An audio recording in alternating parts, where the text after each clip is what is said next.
All right, we're gonna make tri-tip. Tri-tip, beef marinade, bowl, and a pan. That's all that we're gonna need. Now we're gonna open the beef marinade, dump both packs into the bowl. And then it says to do 2/3 cups water per packet. So we're gonna do 1 1/3 cup water total.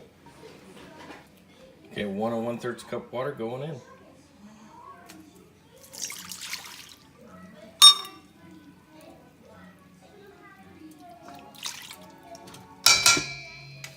And we're gonna mix it.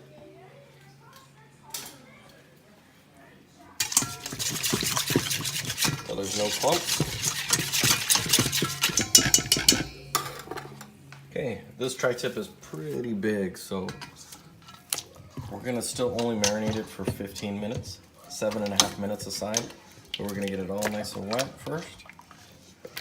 And then we're gonna put it on one side, get it packed in there, and put it in the refrigerator. And then after 7.5 minutes, I'll flip it and we're gonna do it again. Okay, it's been 7.5 minutes. We're gonna flip the tri-tip. Just get it all in there nice and good. This one's really big, so it's having a hard time getting all the marinade covering it, so kind of helping it. We want the tri-tip to really get wet. All right, back to the refrigerator for 7.5 minutes. All right, the second 7.5 minutes is up, so we're gonna just give it one roll around, kind of make sure it's really lubricated and wet. And we're gonna put it in the pan. Again, super hard to do when I have it here. In the pan.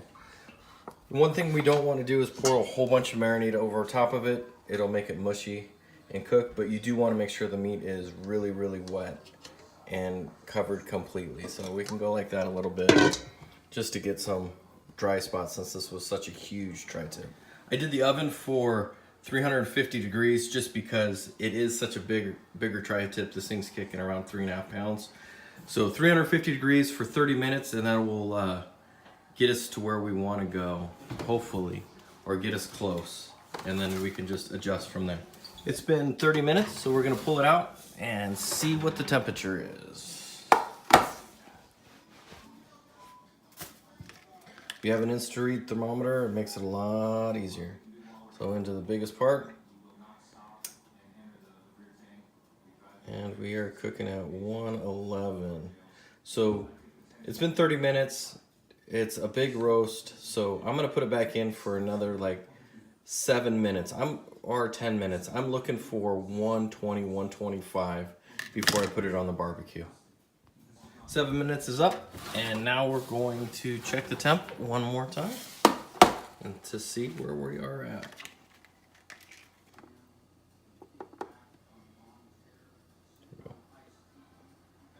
That looks about right, 125, so 7 minutes. Got us to about 125. And now I'm gonna wrap it in tin foil and go preheat the barbecue. It's tightly wrapped in tin foil. Still gonna cook slowly under there since it's tightly wrapped. And while it's still coming up, we're gonna go preheat the barbecue. Barbecue's up to temp to about like 450, 500. And we're gonna throw it on and do 2 minutes aside until done, till your desired temperature is there. So we like medium, so I'm gonna pull it probably at 135-ish. All right, meat's coming out. And we'll close up 2 minutes. 2 minutes is up, we're gonna flip it to the other side. Getting that nice char going on, reverse searing the meat and all those juices into the meat.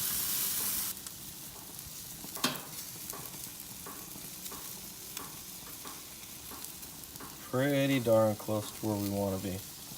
So we wanted 135, we hit 136. I'll take it. I'm gonna pull the meat and we're gonna wrap it and rest it for 5 to 10 minutes.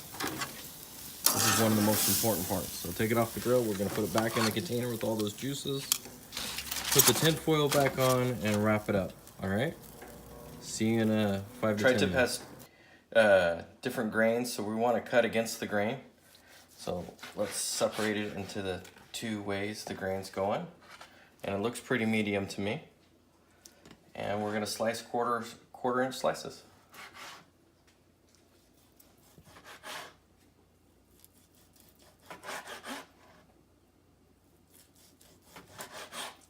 And then we like to slice it all up and put it back in the juice. And that is our easy tri-tip midweek easy go-to recipe. And the finished product, perfect medium.